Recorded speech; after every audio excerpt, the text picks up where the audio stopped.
오늘 우리에게 주신 하나님 말씀은 마태복음 13장 47절에서 50절까지 말씀입니다.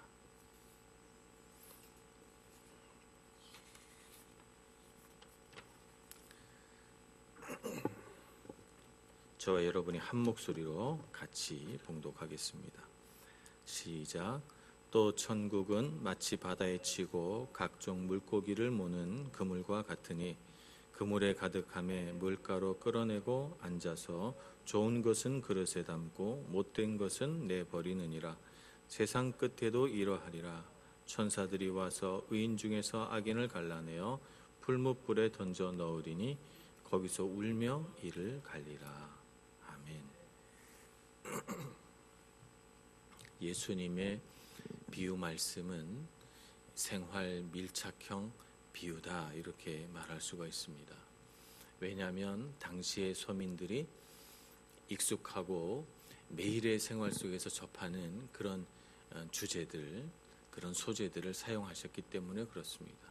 예를 들자면 농사 짓는 일이라든지 혹은 빵 만드는 일이라든지 혹은 오늘처럼 고기 잡는 법이라든지 또 뭐 그런 과정이나 이런 것들을 비유를 통해서 말씀하시니까 생활 속에서 늘 경험하던 것, 늘 주변에서 보던 것 이런 것들 속에서 예수님의 그런 비유가 그대로 소재로 사용이 됩니다. 그러니까 오늘 아마 이 그물에 걸린 고기의 비유를 들은 사람들은 아마 누군가가 그물에서 물고기를 골라내서 좋은 것과 나쁜 것을 이렇게 골라내는 것을 본다면 아마 예수님의 비유를 금방 떠올려서 천국도 저와 같다고 하셨지라고 이렇게 생각할 것 같습니다. 특별히 예수님의 제자들 중에는 갈릴리에서 물고기를 잡던 어부들이 4명이나 속해 있죠. 그러니까 제자들에게 이 비유 말씀을 해주실 때는 아마 이 어부들은 특히나 더 그 말씀이 그렇구나 라고 마음에 와 닿을 것 같습니다. 오늘 예수님의 비유 말씀을 보면 천국은 마치 바다에 치고 각종 물고기를 모는 그물과 같다고 했습니다. 천국은 이런 그물과 같아서 천국에 가게 되면 그 그물 안에 잡힌 물고기들이 쫙 모이는 것처럼 천국 안에 모든 사람들이 다 와서 하나님의 심판을 받게 된다는 거예요. 세상 끝이 되면 마치 어부가 좋은 물고기는 골라내서 그릇에 담고 못된 물고기는 나쁜 물고기는 골라내서 버리는 것처럼 천국문 앞에서도 그와 같은 일이 벌어져서 하나님께서 의인들은 천국에 들어가게 하고 또 악인들은 풀무불에 던지는 그런 벌을 받게 된다는 것이죠. 그런데 오늘 이 비유 말씀은 가라지 비유하고 조금 다른 부분이 있어요. 가라지 비유에서는 이 가라지가 자라나는 곳이 세상이라고 했습니다. 그래서 세상에는 알곡도 있고 가라지도 있는 거예요. 그래서 그냥 세상 끝날까지 그대로 두다가 믿는 자들은 알곡들은 거두어 드린다 이렇게 말씀하셨는데 그래서 그 끝에도 울며 이를 갈미 있으리라 이렇게 말씀하셨거든요. 이를 갈게 되리라 이렇게 말씀하셨는데 오늘 이 비유의 말씀은 세상이 아니고 믿는 자들을 향한 말씀이라는 것을 우리가 알아야 합니다. 그러니까 잡힌 물고기는 다 믿는 사람들이에요. 내가 하나님을 믿노라 하는 사람들을 데려다 놓고 심판을 하신다는 거예요. 그래서 오늘 말씀에 보면 49절에 세상 끝에도 이러하리라. 천사들이 와서 의인 중에서 악인을 갈라내요.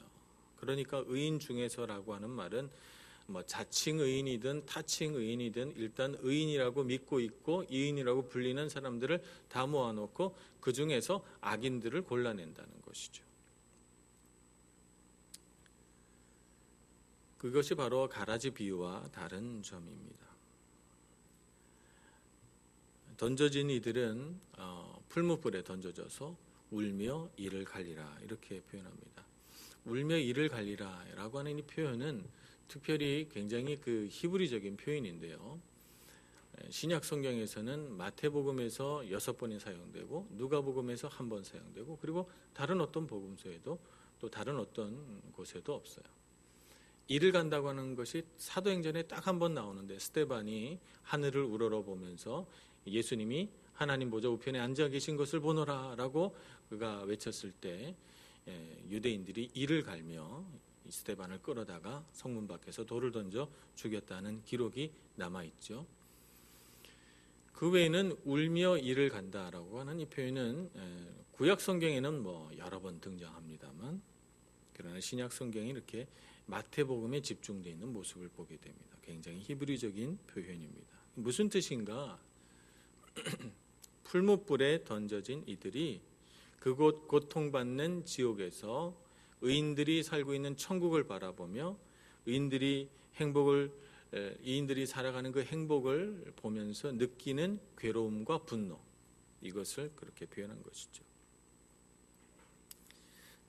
오늘 우리는 이 비유 말씀을 통해서 무엇을 깨달을 수 있을까요? 하나님께서는 반드시 선과 악을 가려내신다라고 하는 것을 우리가 알 수가 있습니다. 하나님은 알고 계시죠. 어떤 사람이 선한 사람인지 어떤 사람이 악한 사람인지. 반대로 우리는 잘 몰라요.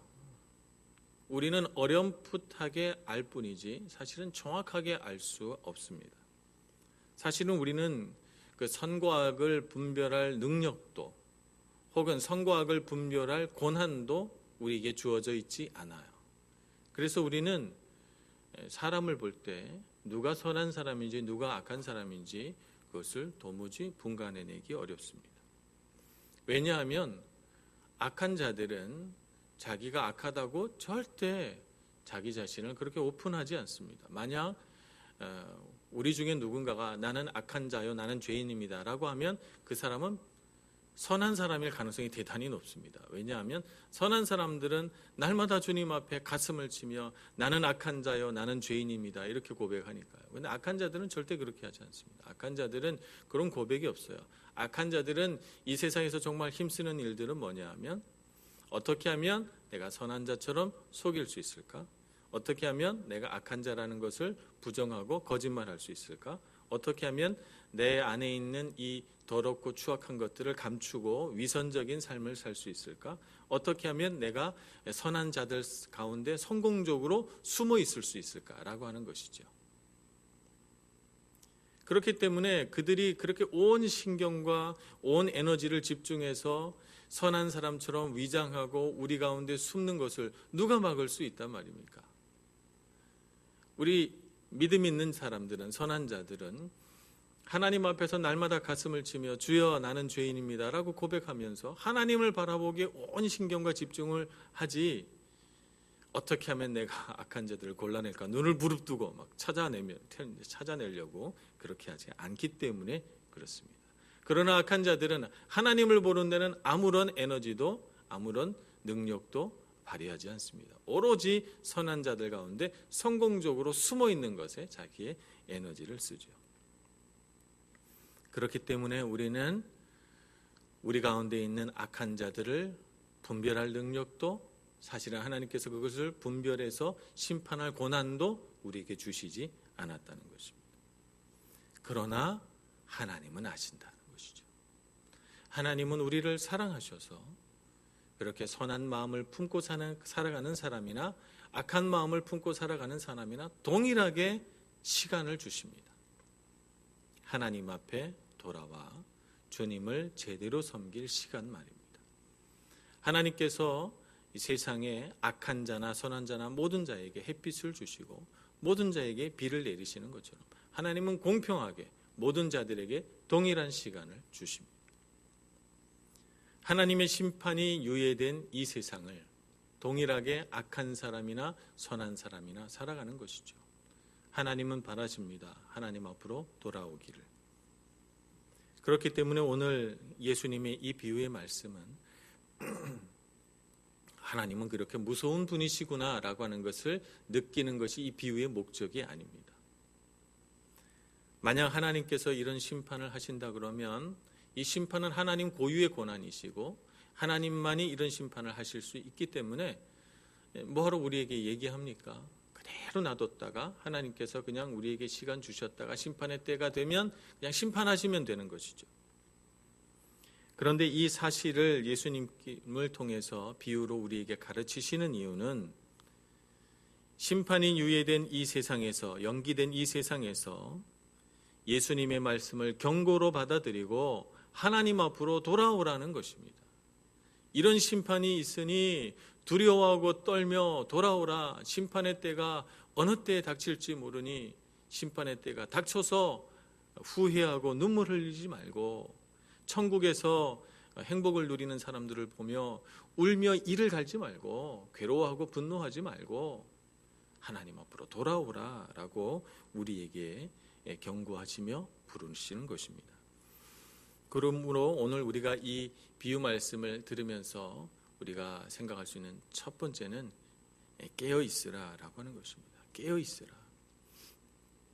깨어 있으라는 것은 준비하고 있으라는 거예요. 마태복음 24장에 보면 거기 충성된 종과 악한 종의 비유가 등장합니다. 예수님께서 하신 비유죠. 주인이 일이 있어서 먼 다른 고장으로 장사하러 갔어요. 그래서 자기 집안의 모든 일을 종에게 맡겼습니다. 거기 두 명의 종이 등장합니다.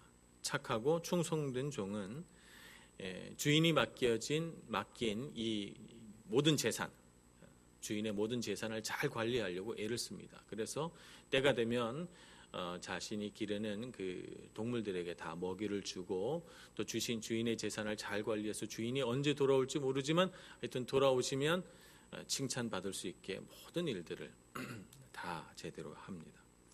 그런데 악한 종은 어떻게 하는가 하면 그 마음에 이르기를 주인이 더디오리라 이렇게 생각을 하고 자기 밑에 있는 동료들이나 혹은 자기 아래에 있는 다른 종들을 때리며 술 친구들을 불러들여서 먹고 마시는 이런 삶을 살아간다는 거예요.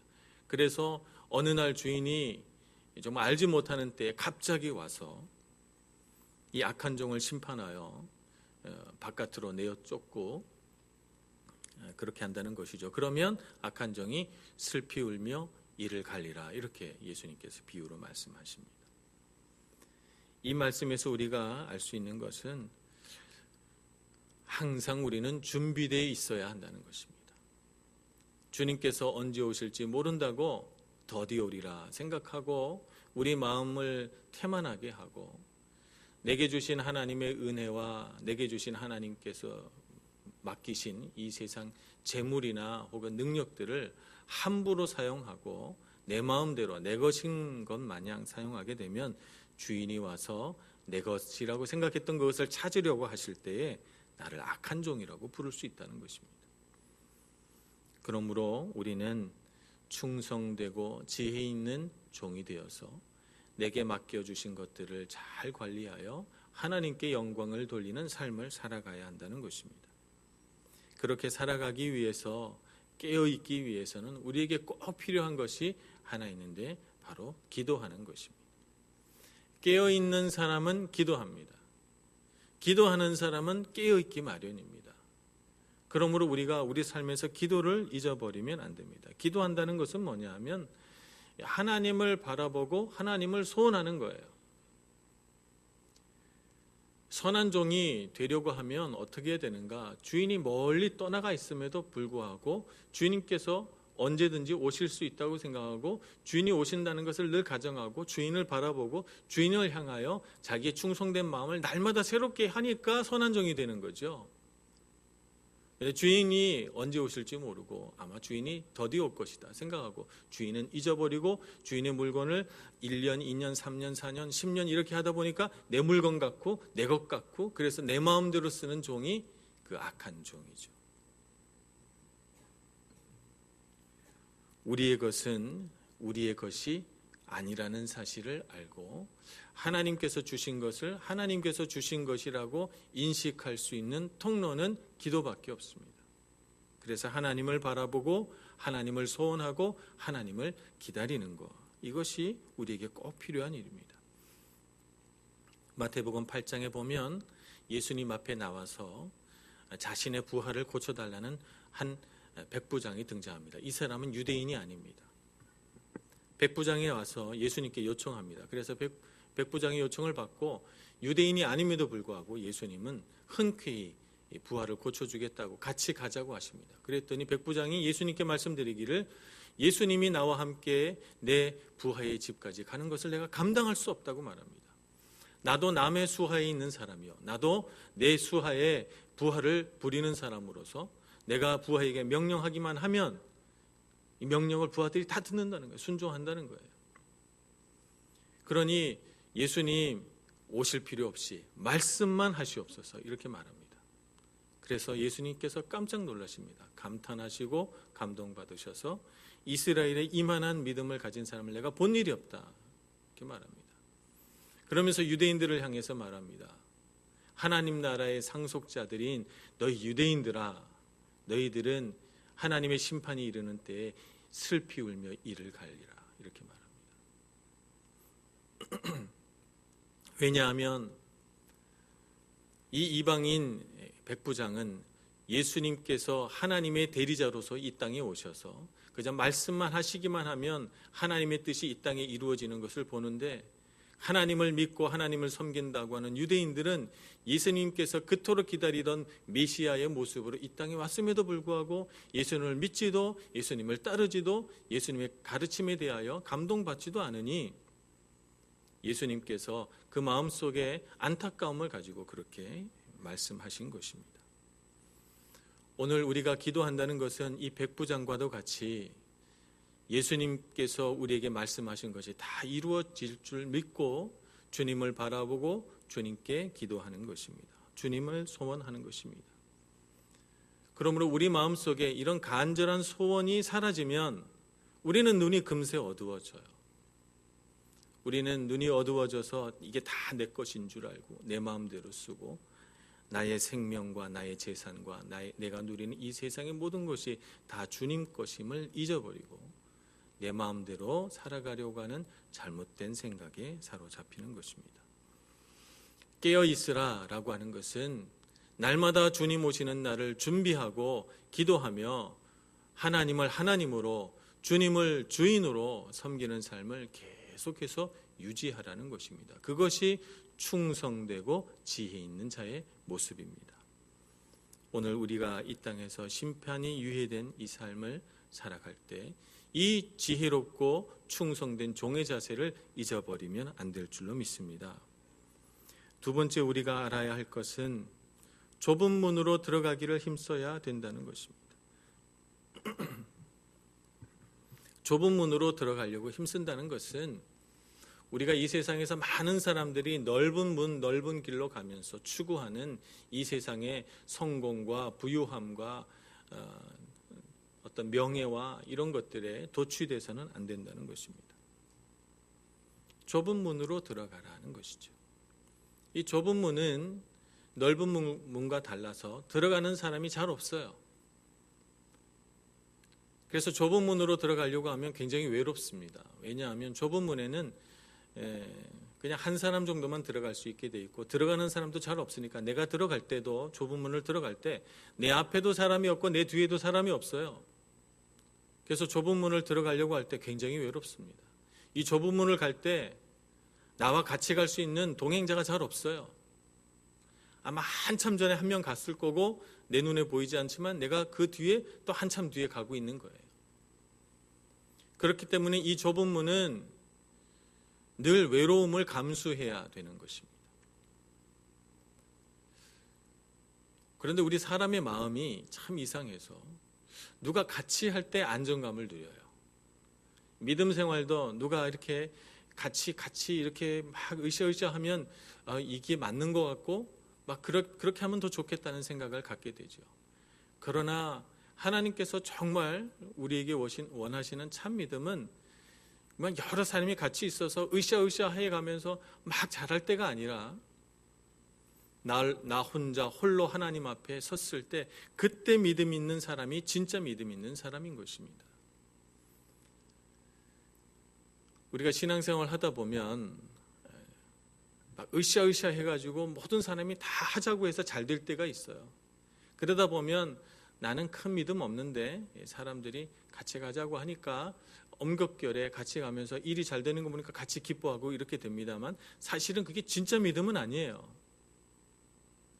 그 안에는 많은 인간적인 요소들이 있는 것이죠. 우리가 세상 일로 혹은 교회 일로 바쁠 때가 있어요. 그래서 막 부지런히 일하고 막 정신없이 하다 보니까 이렇게 막 정신없이 지내다가 보면 꼭 시험이 들 때가 있습니다. 제가 일이 많다고 하니까 이제 자꾸 저는 일을 이제 줄이려고 합니다. 뭐 이렇게 일이 많다고 자꾸들 하니까 일을 하지 않는 것이 좋겠다. 내가 아예 일을 주지 말자. 이렇게 생각하거든요.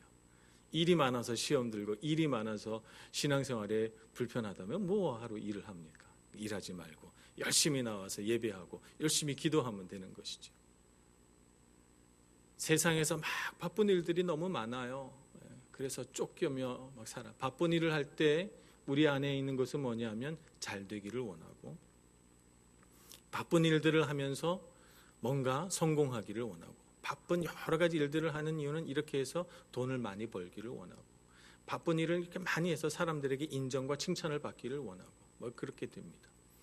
교회 안에서도 마찬가지죠. 그런데 꼭 그렇게 되지는 않아요. 내가 막 수고하고 열심히 땀 흘렸는데 재물이 반드시 많이 모아지는 거 아니고, 내가 열심히 수고했는데 사람들이 꼭 칭찬해 주는 건 아니고, 내가 무언가를 막 열심히 하려고 했는데 모든 일들이 다 잘 되는 것이 아닙니다. 바쁘고 힘들고 수고로운 일들을 하면서 지치고 낭망하는 우리의 마음을 보고 에이 그러면 하지 말자, 에이 그러면 그만두자, 이렇게 생각하는 일들이 얼마나 많은지 몰라요. 그러나 그런 일들을 해서 하나님이 기뻐하시는 것이 아니라 하나님이 가장 기뻐하시는 순간은 수고롭게 일하면서 무언가를 세상에서 얻으려고 하는 그 순간이 아니라 하나님 앞에 고요히 머물러 주님 앞에 예배하고 하나님 앞에 홀로 머물러 주님을 만나는 그 시간을 하나님은 가장 기뻐하신다는 것입니다. 이것이 바로 좁은 문 좁은 길입니다. 여러분, 일주일을 살아가면서 일주일 중에 정말 하루는 하나님을 만나는 고요한 시간을 가져야 합니다. 일주일 내내 바쁘게 일하고 또 주일날 또 바쁘게 어디론가 놀러 가요. 정신이 없어요. 일주일 내내 일하고 또 주말이 되면 또 어딘가를 가야 되고, 그래서 주님을 만나는 시간은 일주일 중에 단 하루도 사용하지 않는 것이죠. 그렇게 살면 안 되는 것입니다. 우리의 생명은 주님께 있고 우리는 언젠가 천국 문 앞에 가서 주님께 심판받는 그런 연약한 자들입니다. 이 세상을 살아가면서 좁은 문으로 들어가야 되고 좁은 길로 가야 됩니다. 하나님 앞에 홀로 서서 나와 하나님만이 함께 걸어가는 오솔길을 누릴 수가 있어야 되는 것입니다. 주님을 바라보면서 주님을 친구로 삼아서 주님과 함께 나 홀로 주님 앞에 고요히 머무르는 시간이 있어야 주님께서 우리 마음 가운데 말씀하시는 소리를 들을 수 있고 주님께서 나에게 힘과 능력과 지혜와 은혜를 주는 것을 우리가 알 수 있고, 우리로 하여금 자꾸 넓은 길로 가게 유혹하는 세상의 성공과 명예와 그 세상의 그 달콤한 유혹들을 우리가 뿌리칠 수 있는 것입니다. 엘리야가 갈멜산 위에서 전무후무한 성공을 거둡니다.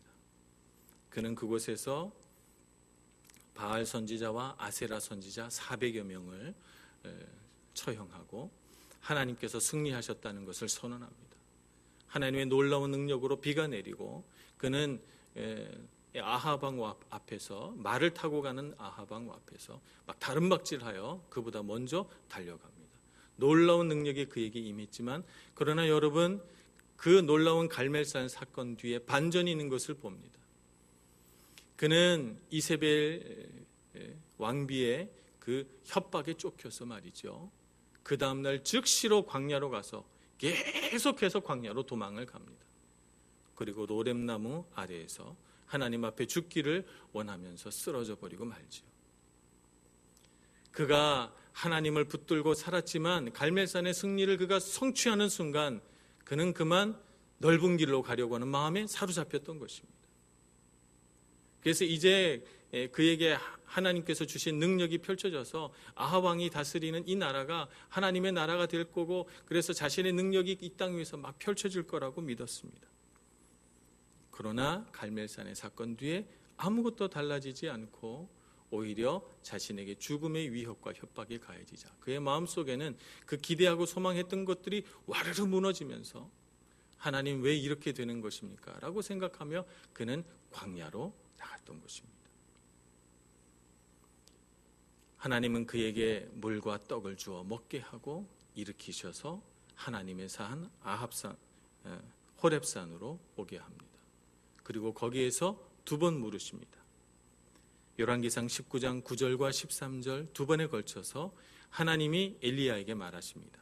엘리야야, 내가 어찌하여 여기 왔느냐? 엘리야야, 내가 어찌하여 여기 왔느냐? 하나님 앞에서 고단하고 외롭고 슬픈 길을 걸어가는, 이 좁은 길을 걸어가는 백성에게 주님은 우리에게 물으십니다. 어찌하여 여기에 왔느냐? 오늘 우리는 여기 왜 왔습니까? 새벽 이른 아침 일어나서 왜 이렇게 제단을 쌓습니까? 1월 1일부터 우리는 왜 쉼 없이 계속해서 이렇게 피곤한 몸을 이끌고 예배합니까? 우리가 이 자리에 있는 이유는 세상 사람들이 걸어가는 것처럼 넓은 길 가려고 있는 것이 아닙니다. 우리가 세상에서 무언가 달콤하고 좋은 것들을 얻기 위하여, 그것이 우리의 우상이 돼서 그것을 얻기 위하여 하나님을 도구로 취하려고 그래서 이 자리에 앉아서 기도하는 것 아닙니다. 우리가 정말 소원하는 것은 주님이고, 우리가 정말 가고자 하는 길은 좁은 길이고, 우리가 정말 주님 앞에서 깨어 있어서 충성되고 지혜 있는 종이 되기 위하여 그 좁은 길을 우리가 발견하고 계속 걸어갈 힘을 얻기 위하여 이 자리에 있는 것이죠. 그러므로 엘리야야, 내가 어찌하여 여기 있느냐라고 하는 음성을 오늘 아침에 우리가 들을 수 있기를 소망합니다.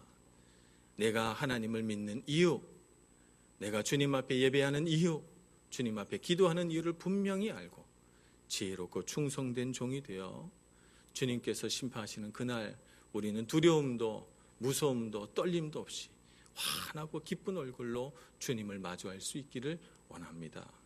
그런 삶을 살아가기 위해서 오늘도 힘있게 한 발 한 발 내디디시고, 외롭고 힘든 신앙생활, 왜 이렇게 외롭나? 당연한 것입니다. 좁은 길이기 때문이고 좁은 문이기 때문에 그렇습니다. 그 길을 용감하게 걸어갈 수 있는 저와 여러분 될 수 있기를 간절히 소망합니다. 기도하겠습니다. 자비로우신 하나님 아버지, 주님의 크신 은혜를 우리에게 내려 주시옵소서. 참으로 이 세상은 속이는 것이 많고 우리를 두렵게 하는 것이 많고 유혹도 많습니다.